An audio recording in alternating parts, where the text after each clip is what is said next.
Hey there guys, in this video I'm going to show you how to convert kilometers to miles in Python. So before that I have already written a blog post on this kilometer to miles in Python, so you can find the blog post in the description box below, and also you can find the source code over here.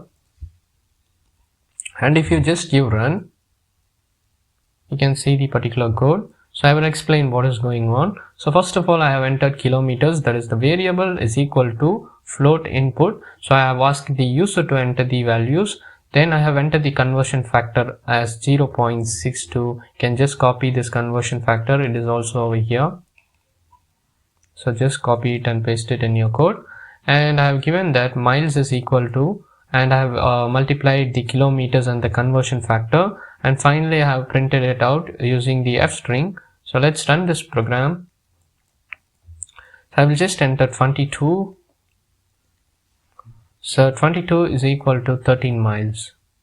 So I hope this video helped you a lot. So the source code is in the description box below. So check it out. So I hope you like this video. So make sure to give a like and subscribe to our channel. See you next video guys.